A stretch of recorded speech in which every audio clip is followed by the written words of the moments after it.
A lot of people are blaming Corbyn for the result of this election. A lot of people blamed Hillary Clinton for the result of the presidential election that brought Donald Trump in. Now, Clinton and Corbyn are opposites as far as progressive politics are concerned. People have blamed the opposition in India for the re-election of Narendra Modi. They've blamed the opposition in Australia for the election of Scott Morrison, in Brazil for Jair Bolsonaro, similarly in Hungary and Turkey and Poland and the Philippines.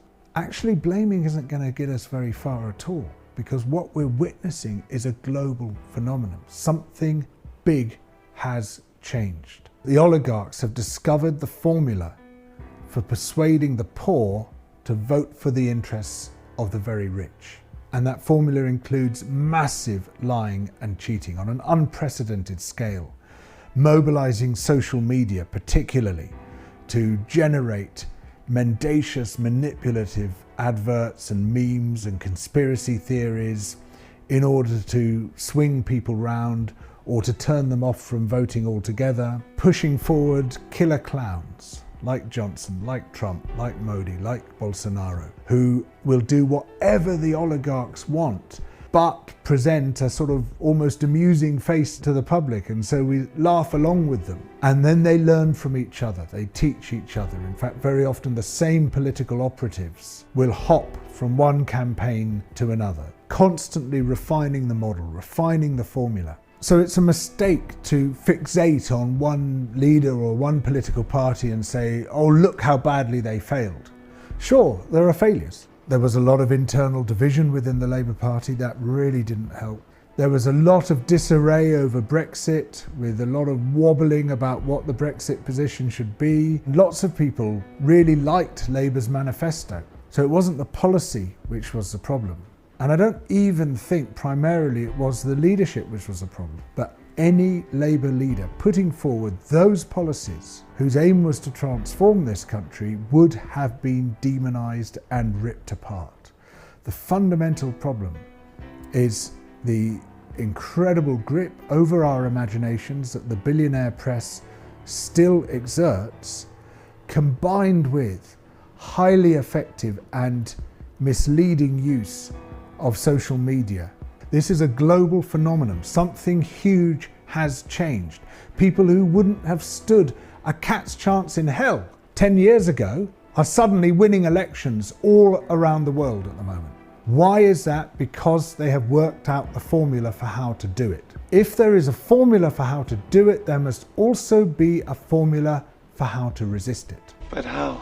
Tell me how! One of the things we need to do is to ensure that people are much more aware of what is fake and what is real. Dark ads on social media telling total lies. Facebook, Google, Twitter, they're all deeply culpable in this. So we must defend ourselves from lies, and that requires digital literacy, and there are ways of doing that. On the day of our general election, in Finland, a 34-year-old woman, Sanna Marin, was chosen as their Prime Minister, and she's the complete antithesis of Boris Johnson. She could not be more different. There was one crucially important thing that Finland has been doing for the past 5 years, and that's investing very heavily in digital literacy, in helping people understand how they can be manipulated online. Finland has been judged as the country with the highest resistance to fake news now. Now, obviously, we can't expect Johnson or Trump or Modi or Bolsonaro to introduce an effective digital literacy campaign because they don't want their own lies exposed, but you don't have to rely on governments to do that.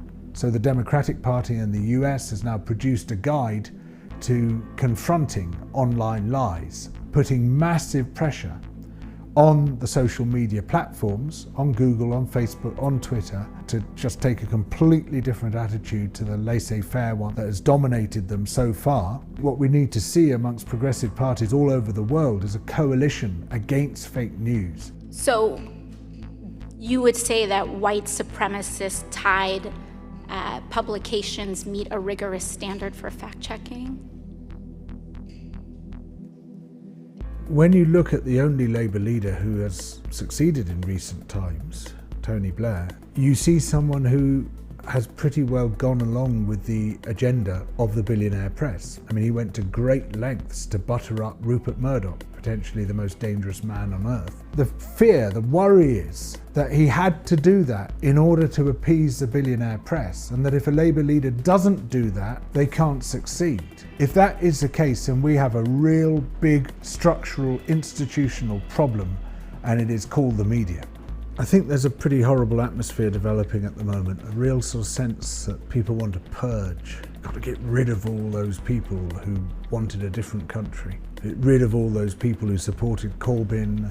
But it seems to me that in this renewed, furious public argument between Blairites and Corbynites, or whatever you want to call them, we see people really arguing in the wrong terms about the wrong things and on the wrong scale. They're looking inward, whereas actually they ought to be looking at the political system as a whole and how we can radically change that.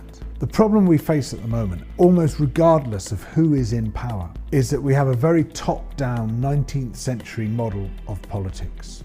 What we need to replace that simple linear top-down political model with is what I call political rewilding, a system which is run and owned by the people. We're beginning to see very powerful examples of genuine people-owned grassroots politics developing around the world.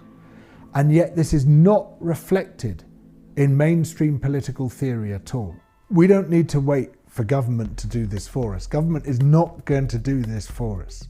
We start doing it at the municipal level, in the towns and the cities. So where there are favourable local authorities, we put pressure on them and we work with them to design these completely new grassroots politics. And then once we demonstrate the model, what you find very rapidly, and this has happened in other parts of the world, other people want it. They see that in their neighbouring town, there's lots of exciting things happening which they don't have in their own town. So the demand for that new politics begins to spread and begins to grow and gradually can transform the nature of the whole nation. And then it's much harder for the oligarchs to get a grip over political life.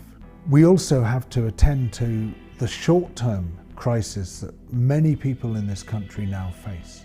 Even though most of us are really hungry, we have to be careful with our food. So we try not to eat a lot in one day.